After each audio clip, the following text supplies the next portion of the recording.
बिस्मिल्लाहिर्रहमानिर्रहीम। अस्सलाम वालेकुम व्यूवर्स, मैं वेलकम करती हूँ आपका अपने यूट्यूब चैनल ड्रेसिंग मेनिया पर।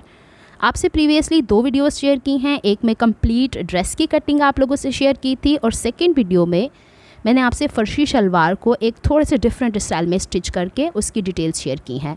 आज की वीडियो में उस कुर्ती को हम कंप्लीट करेंगे और पूरे ड्रेस की कंप्लीट लुक भी देख लेंगे। सबसे इम्पोर्टेंट पार्ट कुर्ती के अंदर नेकलाइन का है। इसके अलावा मैंने मज़ीद डिटेल्स इसमें कोई ऐड नहीं की हैं। तो चले नेकलाइन को सीखते हैं। लेडीज़ फ्यूजिंग ली है जो कि नेकलाइन बनाने में इस्तेमाल होती है। 14 इंचज़ वाइड है और 9.5 इंचज़ इसकी लेंथ है। चौड़ाई के रुख पे इसे मैंने डबल फोल्ड किया है। अमूमन ऐसा होता है कि हम चौड़े नेकलाइन जब भी बनाते हैं उसके हम जब कटिंग करना स्टार्ट करते हैं तो एक पार्ट बड़ा हो जाता है और खिसक के दूसरा पार्ट छोटा हो जाता है। तो इससे बचने के लिए आप माइल्ड सी इस्त्री को गर्म कीजिएगा और इसके ऊपर इस तरह फेर दीजिएगा कि बहुत ज़्यादा चिपक ना जाए, इसके रेशे थोड़े बहुत आपस में स्टिक हो जाए। अच्छा जी, अब हमने ऊपर से इसे स्ट्रेट किया है क्योंकि बुकरम थोड़ा सा इरेगुलर था और गले की चौड़ाई मैं अपने हिसाब से 5 इंच रख रही हूँ। आप अपने हिसाब से रख सकते हैं। गले की गहराई यहाँ पे पहले तो मैं 4.5 इंच यानी 4.5 इंचज़ ले रही हूँ और क्योंकि इसमें शोल्डर की तरफ से निकल जाना है और मज़ीद इसने थोड़ा सा और कट होना है। आखिर में देखिएगा क्या इसकी तरतीब आने वाली है। इसी स्केल को मैंने दोनों पॉइंट्स पे रखा है और एक बॉक्स यहाँ पे ड्रॉ कर दिया है। एल शेप स्केल का यही फ़ायदा होता है कि इसे बार बार उठा के स्केल की पोजीशंस नहीं बदलना पड़ती। फोल्डेड हिस्से से 1/4 इंच से भी बिल्कुल बारीक सा मैंने एक निशान लिया है और यहाँ पे राउंड शेप नेकलाइन मैं ड्रॉ करने जा रही हूँ। यहाँ पे इसका फ़ायदा ये होगा कि इसके ऊपर हम छोटे छोटे स्कैलप्स को भी ड्रॉ करेंगे और बॉटम के ऊपर हमने एक टेयर ड्रॉप भी बनाना है। वो किस तरीके से बनाएंगे ये देखिए। फ़िलहाल तो हमारे पास ये बोट शेप नेकलाइन की ये शेप है। आप अपने हिसाब से जैसे भी डीप भी कर सकती हैं, शैलो भी कर सकती हैं। यहाँ पे मैं हीट रेजिस्टेंट पेन इस्तेमाल कर रही हूँ जिसे आप आगे चल के देखेंगे तो हीट से ये गायब भी हो जाता है। एक्चुअल गले की हाइट मैंने यहाँ पे रखी हुई है 7.5 इंचज़ और ये जो टेयर ड्रॉप आ रहा है मेरे पास ये 3 इंचज़ का है, यानी 3 इंचज़ में इसका हम सेंटर करेंगे और वो जो 1.5 इंच आता है और मैंने तकरीबन हाफ या 3/4 इंच इसको यहाँ पे बाहर की तरफ लिया है। ये जो आपको कॉर्नर से मैंने कहा था कि 1/4 इंच से बिल्कुल छोटा पॉइंट आपने लेके और निशान लगाना है, वहाँ से आपने इसको अपनी मर्ज़ी से शेप देना है। अब मैंने आपको इसकी मेजरमेंट्स तो बता दी हैं। आप बॉटम से इसे पत्ता शेप कर सकती हैं, राउंड कर सकती हैं, पान शेप कर सकती हैं, यह आपकी मर्ज़ी होती है। अब यहाँ पे मैंने एक स्कैलप के लिए पैटर्न पहले से ड्रॉ करके रखा हुआ है जिसकी चौड़ाई 1.5 इंचज़ है यानी 1.5 इंच और हाइट इसकी 1/2 इंच है। इससे ज़्यादा नहीं लेनी है। क्यों? क्योंकि जितने ज़्यादा डीप यानी 1/2 इंच हाइट है ना इसकी, अगर मैं इससे ज़्यादा बड़ा ले लूँगी तो स्कैलप्स के बीच का गैप इंतहाई कम रह जाता है और जब वो कोना सिलता है और उसे हम पलटते हैं तो सिलाई उसमें से खिंच जाती है। तो अब जो हम लोगों ने हल्का सा कर्व बॉटम से देते हुए आए थे उसके साथ साथ गुलाई के ऊपर एडजस्ट करते जाना है। जो स्कैलप मैंने एक गत्ते के ऊपर कट किया हुआ है उसके किनारे देखिएगा कि मैं गुलाई के दोनों किनारों पर रखती हूँ और फिर स्कैलप को ड्रॉ कर देती हूँ। तकरीबन 4 ही स्कैलप्स इसकी तरफ आए हैं और ऊपर से जो आपको दिख रहा है ये तकरीबन 1.25 इंच हो गया है। तो मैंने आपसे पहले ही कहा था कि नेक की हाइट थोड़ी मैंने ज़्यादा रखी है जिसे हमने बाद में इसके साथ एडजस्ट करना था। तो चलें जनाब, ये बेसिक तो नेकलाइन हमारा ड्रॉ हो चुका है। इसके बाद बाहर हमें एक्स्ट्रा मार्जिन लेना है। पहले मैंने सोचा था कि 1 इंच का मार्जिन लूँ, फिर मैंने सोचा कि चूँकि ऑलरेडी स्कैलप्स हैं तो हम 1.25 इंच का निशान ले लें तो ज़्यादा बेहतर है। तो चलें अब 3/4 इंच का हम लोगों ने यहाँ पे निशान लगाना है और यहाँ पे इसके आउटर साइड के ऊपर जो कि पलट के बैक की साइड पे बुकरम जाता है और एक फिनिशिंग लेके आता है और यही गैप हमने टेयर ड्रॉप के बाहर अंदाज़न ले लेना है। मेजर करके लेना चाहती हैं तो मेजर करके ले लीजिएगा। अब देखें ये कितना इजीली कट हो जाता है। इस तरीके की मदद से मैंने हल्का सा इसे पेस्ट किया था और मैं एक मज़ीद बात यहाँ पे वाज़े कर दूँ कि आपने बहुत ज़्यादा हीट इस्तेमाल नहीं करनी, बाद में बुकरम फट भी जाया करता है। तो चलें जी, यहाँ तक हो जाता है। अब यहाँ पे जो ऊपर एक्स्ट्रा था ये 1.25 इंच है। अगर आप तो शोल्डर 1.25 इंच की सिलाई में रखना चाहती हैं तो इतना ही रहने दीजिएगा, वरना ये कट कर सकते हैं। इसका कोई इतना ज़्यादा नुकसान नहीं हो जाने वाला। तो चलें जी, अब इसको मैंने यहाँ पे कट कर दिया है। अब बारी आती है कि हमने स्कैलप्स को कैसे कट करना है। तो मुझे इस तरफ से हाथ कन्वीनियंट लगता है तो मैं गुलाइयों के ऊपर कैंची का सेंटर वाला हिस्सा लेके चल रही हूँ। नोक से मैं स्कैलप्स नहीं कट करती हूँ। कैंची को कहीं भी स्कैलप के ऊपर आपने बंद नहीं करना है। गौर से देखें कि इसकी गुलाइयाँ चला रही हूँ। बेशक कि मेरा हाथ कहीं कहीं रुक रहा है लेकिन उस कैंची के ऊपर कैंची चलती जा रही है, कहीं पे भी कैंची बंद नहीं हो रही है। बस स्कैलप्स कट करने का यही एक तरीका होता है। तो चलें अब हम इसको जल्दी से कट कर लेते हैं। और आखिर में जो हमारे पास लास्ट वाला स्कैलप है उसके बाद 1/2 इंच का गैप बचता है, उसको हम स्ट्रेट कट कर देंगे एंड दैट्स इट। अच्छा, अब इसके बाद आपके पास शर्ट से एक्स्ट्रा कपड़ा जो बचा हुआ होता है उसके ऊपर हमने नेकलाइन वैसे ही पेस्ट करना है, जैसे कि ये देखें मैंने आपके सामने से खोल के दिखा दिया है कि मैंने इस तरीके से बहुत ज़्यादा सख्ती से पेस्ट नहीं किया था। तो अभी देखिएगा ये ब्लू कलर के जो निशानात हैं पेन के भी गायब हो जाने वाले हैं। एक्स्ट्रा फैब्रिक मेरे पास ऐसे था, अगर आपके पास भी इस तरह कम कपड़ा होता है तो आप जोड़ लगा के भी इस्तेमाल कर सकती हैं। सेंटर वाला पीस पहले ज्वाइन कर दिया है मैंने, यानी पेस्ट कर दिया है। और इसके बाद जब हम बाहर वाला पीस इसके ऊपर पेस्ट करने की कोशिश करते हैं तो हमें सेंटर से पहले एक तरफ जाना होता है, सेंटर से फिर दूसरी तरफ जाना होता है। तो चलें अच्छा, एक और तरीका भी हो सकता था कि इस नेकलाइन को आप डायरेक्टली कमीज़ के ऊपर पेस्ट कर लेते और फिर आप एक्स्ट्रा देखें ये खुद ब खुद हीट से इसकी इंक गायब होना शुरू हो चुकी थी, तो ये दिखाना मैंने आपको ज़रूरी समझा है। अच्छा, अगर हम डायरेक्टली कुर्ती के ऊपर नेकलाइन को पेस्ट करते हैं तो फिर उसके एक्स्ट्रा कपड़े को बैक साइड से फ़ोल्ड करना थोड़ा सा टफ़ हो जाता है।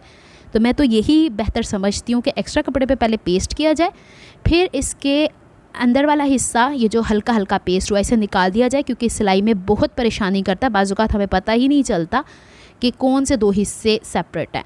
और अच्छे से इसे पेस्ट कर लेती होती हूँ मैं। फिर इसके बाद इसको फ्रंट की तरफ से यानी कपड़े की तरफ से भी पेस्ट कर लेती हूँ, ताकि जब मैं इसे कट करूँ सिलाई करूँ तो बुकरम निकल ना जाए। तो चलें, अब बुकरम की भी डिफरेंट क्वालिटीज़ आती हैं, तो फिर हर हिसाब से हमें देख के चलना पड़ता है।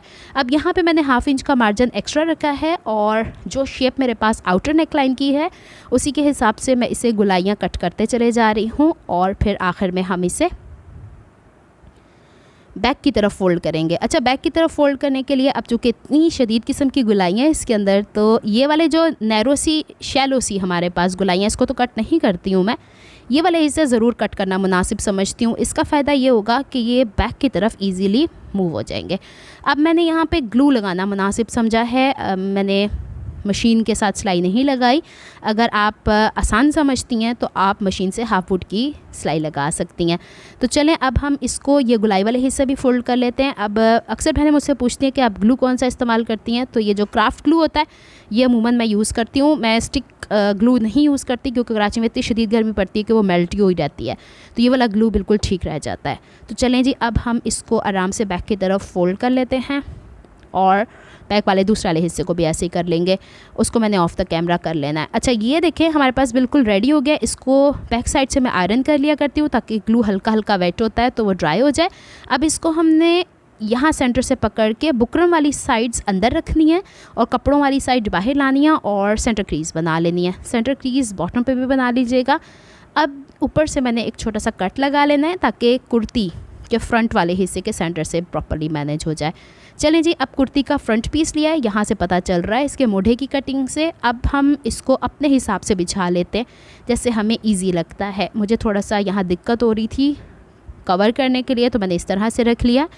अब इसका वो हिस्सा जो कि कट जाना है वहाँ पे मैं वही ग्लू इस्तेमाल कर रही हूँ जो कि क्राफ्ट ग्लू है। इसको सेंटर में इस तरह मैनेज करती हूँ मैं। पहले जो हमारी क्रीज़ पहले ही बनी होती है कुर्ती की उसके ऊपर रखना होता है, फिर इसको मैं आयरन यहीं पे कर लिया करती हूँ ताकि क्रीज़ पे मज़ीद क्रीज़ बन जाए। और फिर यहाँ इस वाले हिस्से में जो कट जाने होते हैं दोबारा से मैं ग्लू लगा लिया करती हूँ और फिर इसे यूँ पलट के और आयरन कर लिया करती हूँ।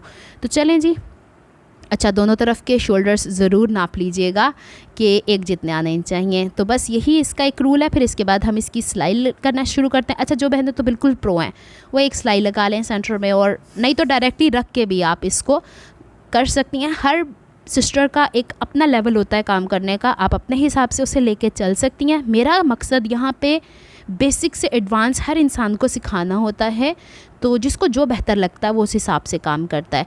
तो चलें जी, अब हम इसकी सिलाई स्टार्ट करते हैं। और यहाँ पे पहला हिस्सा जो 1.25 इंच का आधा इंच का था वो सीधा था। अब हमने बुकरम के बिल्कुल साथ में सिलाई नहीं करनी।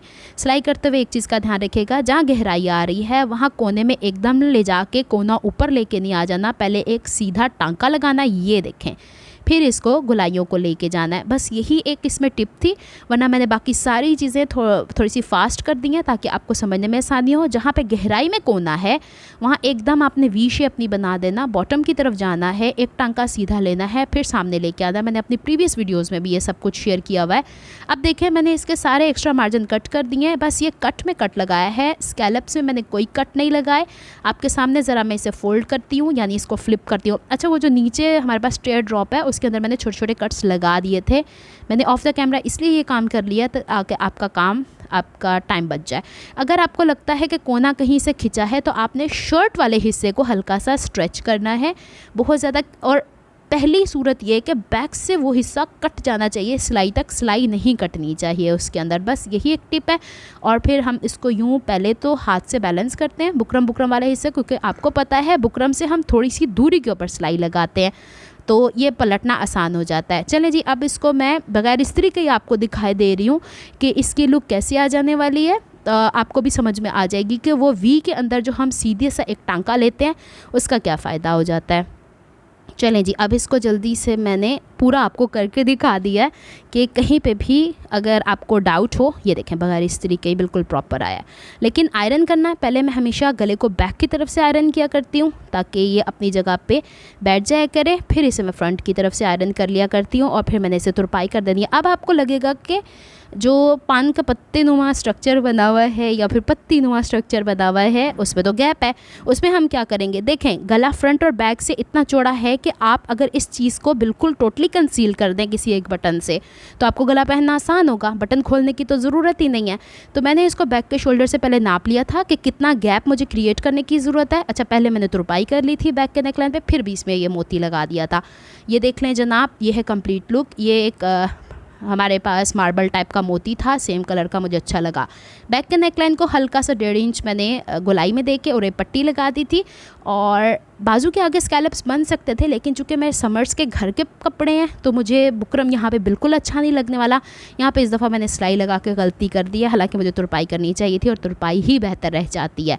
बहरहाल जी, यह है कंप्लीट लुक। शलवार ऑलरेडी मैंने आपको पिछली वीडियो में शेयर कर दिया है, कंप्लीट ड्रेस की प्रॉमिस था तो मैंने आप लोगों को ये दिखा दिया है। बताइएगा ज़रूर आपको ये ड्रेस कैसा लगा। अगर आपको मेरी एफर्ट्स पसंद आती हैं तो please like my videos, subscribe to my channel, hit on the notification bell for more updates. मिलती हूँ नेक्स्ट वीडियो में। अपना बहुत ख्याल रखिएगा, मुझे दुआ में याद रखिएगा। अल्लाह हाफिज़।